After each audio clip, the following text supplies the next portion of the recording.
The background to Yarra Ranges Regional Museum. It was a major redevelopment of the existing Museum of Lilydale, which is where it's situated, combining an 1889 heritage building with brand new architecture, challenging at the best of times. The Museum of Lilydale had been set up by the local historical society in the mid-1970s, so it did have a bit of pedigree and people were aware of it in Lilydale. Unusually, in Victoria certainly, local government, then it was the Shire of Lilydale, now it's Yarra Ranges Council, took on ownership of the collection and management of the museum from the local historical society, with their permission, I hasten to say, in the late 1980s. And today they fund 100% of the operation of the museum. Now that's not to say that we don't spend a bit of time seeking funds from elsewhere, but what I can say is that if we didn't get any of those funds, we would still be operating in the way in which we are, which is highly unusual, I would suggest, especially in Victoria. The new regional museum first opened its doors to its audience the 14th of May 2011. Now I've got some pretty pictures. Hopefully I'm going to press the right one. Yep, I've got some pretty pictures which are just going to be there for decoration, something for you to look at while I'm just finalising this summary. Setting the scene, Lilydale's at the end of the train line from the city. It's about an hour away when there are no delays, how often that happens. So I'm just trying to point out that we're not something you sort of think to do if you're in the city, 5 minutes before you're going to do it. It's on the way to the Yarra Valley, all those wineries, great produce, and don't forget the new chocolaterie. Not to mention outstanding natural beauty from the valley to the Dandenongs, so no competition then. And we're on the way, you notice. We're not at the end, and we're not in the city, so we do have a bit of a challenge there as well. The area does attract, however, over 3.5 million day trip visitors annually, so there are people passing our doorstep, or if not our doorstep, then close by.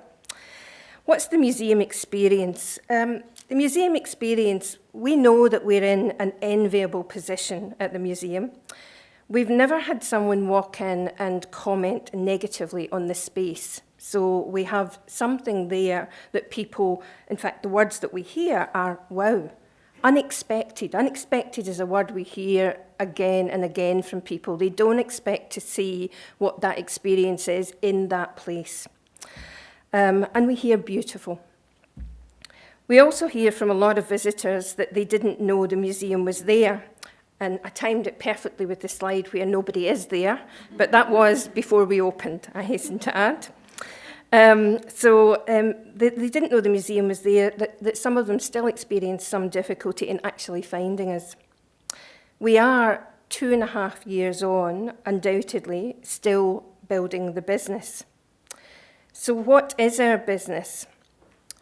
Well, basically, we had to put together, as many people do, a business plan to try and get some of the funding that we needed for the capital redevelopment. And in that business plan, with the help of consultants, what we understood to be our visitors and the people we were trying to attract was what you see on the screen. I'll give you a moment just to read that. Now, can anybody tell me, are there a lot of people missing from that description? Because what I'm seeing, oh, we're for everybody. And I think what you would have to agree, and most of you will have experienced, is that there is no universal attractor.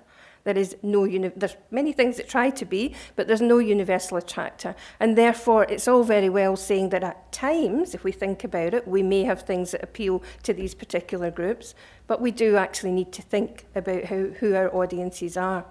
Now, opening a new museum, of course, you're struggling to really say, well, it's not what it was before. So we've got some information about what was happening before, but who are our audiences? Who out of these are the people that are really important? Obviously, residents are, because I told you we're 100% funded by council, and therefore everybody is paying towards the museum. So there is an expectation there. So what is the situation? The situation is that we have free admission. So we don't charge for anybody to come in. We're now, after a bit of fiddling with the opening hours, we're now open 7 days a week. we, excluding public holidays, and we're open from 10 to 4 each of those days. In the first full year of operation, because we did actually gather some statistics and deal with everything else that wasn't finished and wasn't ready to be opened at the same time, but we did gather some statistics. So 2011 to 2012 financial year, it became clear that there was a gender imbalance in our visitors. More than twice as many women as men. Okay, so we were able to then go back and look and sort of say, well, what was happening? Okay, we had a major exhibition on embroidered samplers. So we thought, that's kind of an obvious culprit for our imbalance. But no, the imbalance was almost equal every month of the year. So it wasn't just an exhibition that was on for, I think it was 2.5 months or thereabouts at one point in the year. In fact, we could see that there were consistently more female visitors, as I said, across the whole. It was just consistent. So a moment of realisation, prompted by a colleague who understands more about marketing and audiences in general than I do. Common sense, but we hadn't really perhaps considered it. Who is available to visit during those opening times? And who's available to visit is, for instance, surprisingly, Monday to Friday, except school holidays, we don't see many children. Why would that be? Because they're not there, they're not available to come. Maybe it was because women are more available to come during those hours. Traditionally, are women not working? Are many more not working? But have they not got families? So we started asking these questions. So armed with this information, this imbalance, and beginning to gain more solid information about our audiences, we were able to identify a key audience for development. And I'll leave you to think about who that might have been with what I've said, and I'll hand over to Megan. Thanks, Maggie. So it's quite obvious we had a bit of a need to develop our male audience, and that in some ways it fits into this as as diversifying beyond our strong female audience. But males are not really, diverse in the sense of a marginalised community or or anything like that, though perhaps they can be in museums. So one of the first things we realised was, okay, so we have this. We don't have enough men coming through the museum. Are we not putting on things that they like? Are we not advertising in the right way? Is it because we have an all-female team, which we did a year ago when I came into this role? We are now all women. So what we decided we needed to do, obviously, was to was to understand this audience, and the audience that we were trying to target was actually male adults. We had about the same number of children, male and female, coming along. It was male adults that was the issue. So what we did is we did our research. We went and looked at all the tourism statistics. We looked at people's motivations for coming to the region as tourists. And we looked at people's behaviours when they were in the region. So where they were visiting, were they staying overnight, what were they coming for? And we realised that people are coming to our region for leisure, and as Maggie's already mentioned, we're not really up there in terms of competitiveness when it comes to the Dandenongs and about, how many wineries do we have? A lot. Well, we're basically not alcohol or beautiful walks, so how are we going to compete in that market, or do we need to? And I think that's a little bit of recognition of we don't necessarily need to compete against those things for our audience. There is an audience there. We simply need to work with them and look for opportunities to engage partners and to establish programs that work with community groups and work with this audience that we're trying to attract. So it's not putting things on to bring in the crowd. It's working with them to give them ownership over what the museum is and does, and that's particularly important when it comes to our residents. So the focus here is not just on people riding to Yarra Ranges from different parts of the region, and we're trying to pull them into the museum on the way, though that's awfully nifty. It is about engaging with this community within our own region. So at the same time as thinking about audiences and why we have no men, we were also going through our MAP reaccreditation process. We'd just reopened the museum. And as part of this, we reviewed our interpretation, policy and plan. And in doing this, there were three things that really came out for me in reviewing it that I thought were weak, that we could improve on, and that would make us give us more breadth and depth in our interpretation. The first was contemporary stories. The second was the need to consider more intangible aspects of the region's past. And the third was using Victoria's framework of historic themes to review what it was that we were interpreting. Through our main core exhibition, the interpretation plan for that was done by a consultant, who are obviously very talented but not living within that community. And so when I reviewed this, I felt really that perhaps there's a few things missing here. And one of the major things missing was actually transport, strange as that sounds. I mean, we're all aware of how cars have impacted the region historically, thanks to Graham Davidson's wonderful work. But in our region, it's all about motorbikes. If anyone's ever been out there on the weekend, that's all you see on the road. So we kind of saw this need for engaging with this community, to focus on this theme as well. But we had a number of reservations, and I'll get to that later. So what we discovered basically was that it was this part of our culture, and contemporary culture as well as our cultural heritage, that was not being represented. It wasn't in our collection. We weren't telling any stories about it. And, you know, it's so obvious when you're out there in the community, but it's not obvious if you're reading history books. So we decided to connect those two things. And while tourism is a major industry in our region, and everyone would know viticulture and gourmet food is massive in the Yarra Valley, but we have other areas in Healesville, Yarra Glen, Warburton, Belgrave and Reefton that aren't attractive for those reasons. They're attractive for different reasons. So what we discovered was that thousands of motorcycle riders come to Yarra Ranges every weekend. And we're the second most popular destination in Victoria for motorcycle riders, next to the Great Ocean Road, of course. But we're also ranked equal second highest for motorcycle casualties. And that got us thinking really in this topic, is this actually appropriate?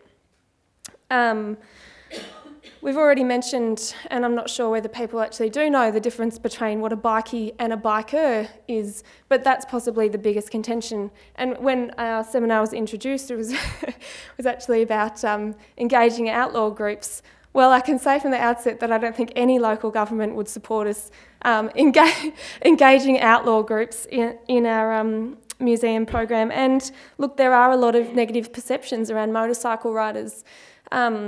And they're not all outlaw groups, is the point. Bikies is the term used by the media to refer to outlaw groups. Bikers is people that ride motorcycles.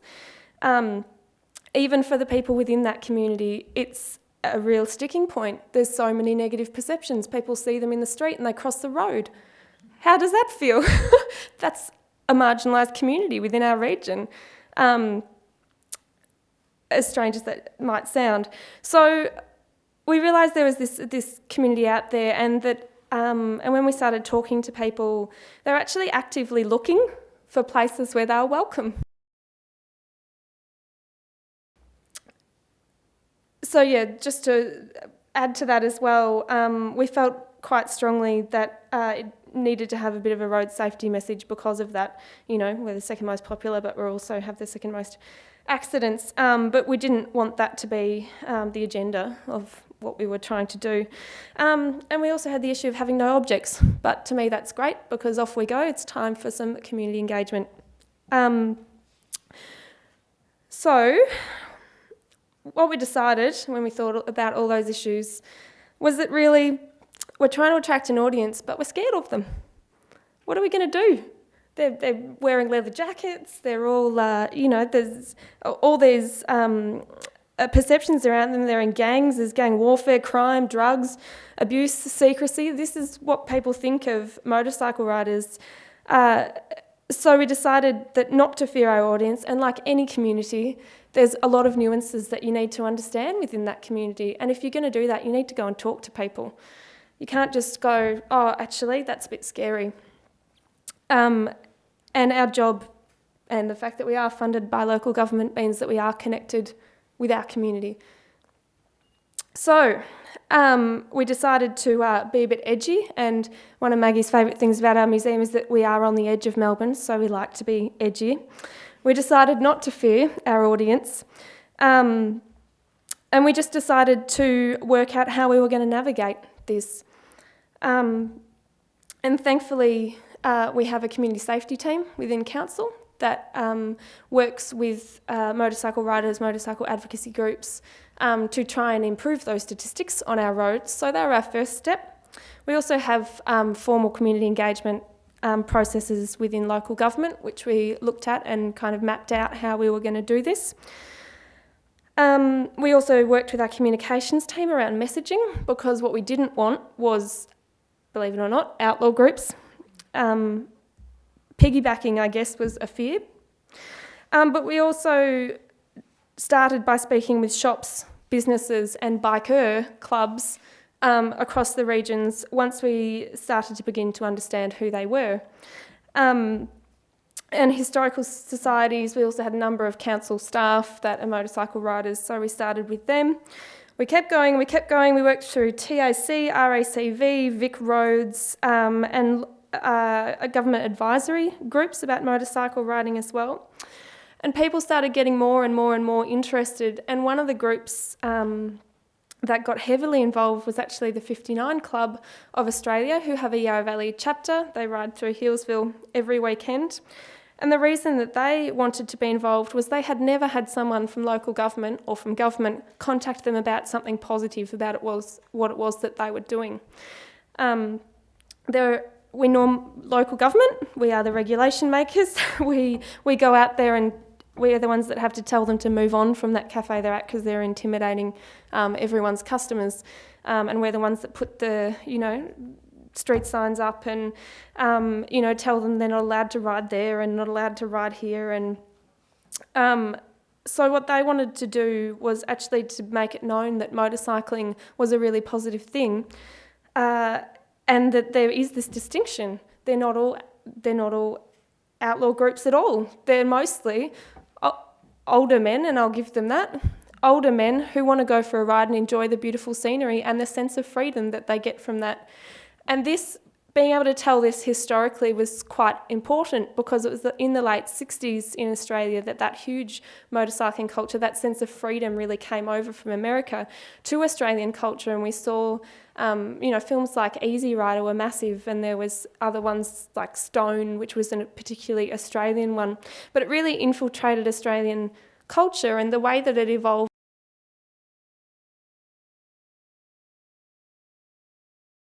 So there's actually a whole story about why the bikes we have over here are how they are, and the way that it has evolved, and very little has been looked at. So this group were really keen to do anything they could to help us, and they were really great inroads to a lot of the other safe biker groups in the community. And while we weren't, I actually did expect that we were going to hear from some people that we might need to work with sensitively, and it actually didn't happen, which is a little bit sad, but it was good. It was good in the end, because we didn't also have any trouble. So this is how the exhibition ended up. Every item in the exhibition was loaned and came through the community.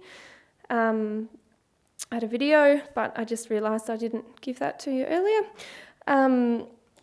So it's only a small exhibition. We have a temporary and touring gallery that's only 60 metres squared, so it's quite a small thing compared to what some of our larger institutions might do.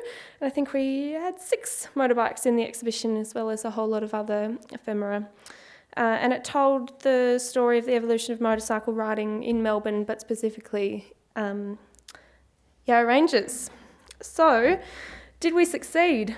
My biggest point of success was that we did have an exhibition came out of this.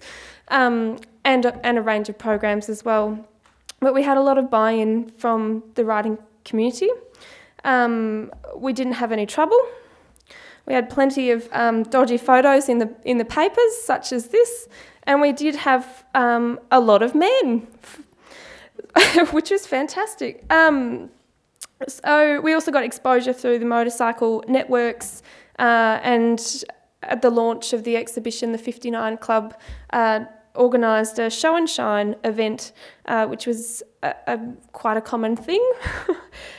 So despite the fact it had been pouring rain in the morning, a whole lot of motorbike riders with beautiful bikes came down to show them off, and we had prizes and a competition at the exhibition opening. But I have to say, we've never had that number of burly men in leather jackets come through the museum and look so comfortable and be the ones telling the stories about the bikes that are on show. It was quite incredible. But we did, for the community safety side of things, we had a TAC interactive in the exhibition. We also ran an instructed ride with HART trainers, Honda Australia rider training trainers, followed by an exhibition viewing. So we were encouraging people to get involved with motorcycling in a safe way. And we did have a very different audience through the door. And before I get to those statistics and get Maggie to show you them, one of the things at the exhibition launch that I want to point out is that in the corner, bottom right corner there, with a bald head, is our mayor at the time, who is a motorbike rider and a policeman. So he was more than enthusiastic, and in terms of the political side of things and keeping councillors happy, we had a lot of support. A lot of our staff ride motorbikes, and it was really important to be able to tell this story in a positive way and to really reflect on that unique aspect of Yarra Ranges. Maggie, would you like to talk through a couple of these statistics? Yeah, basically, I'll keep this short and sweet and nice and simple. So basically, before exhibition, well, you can see a very, very large amount of green for our lovely female visitors. And then if we move on, during the exhibition, we had a massive change. So we actually could tell on numbers alone that this was successful. It did bring through people. Did we keep that audience? Should we try to keep that audience? Good question. Well, after the exhibition, yep, what we've got is we've got it going back almost to what it was before. I'm going to leave the question as to whether or not we should maintain. I think that in some ways we're obviously not going to do exhibitions on motorcycling all the time. I think the contacts we've made, the engagement we've made will keep some people coming back. And just anecdotally, you might be interested to know that while the exhibition was on, we do have a cafe which is attached to the museum, which is run by the Hillsville Hotel. A little bit of promotion there. And basically, there was a building company came to us and said, we really want our end of year break up here. And we thought, a building company? It turned out that at least one of the, or two of the people involved in organising it were also motorbike riders. And they brought the company to have their end of year break-up in a museum, of all places, to see the motorbikes on display. So that kind of engagement can actually have a really positive outcome at the end of the day. And I think, to be honest, and you'll see the quotes here, I think, to be honest, yes, in terms of our definition of success, in discovering that audience and getting them to be in the place and to see this as a result, it was very successful. But as I said, do we have to keep trying to keep those audiences? And if so, how do we do it? Thank you.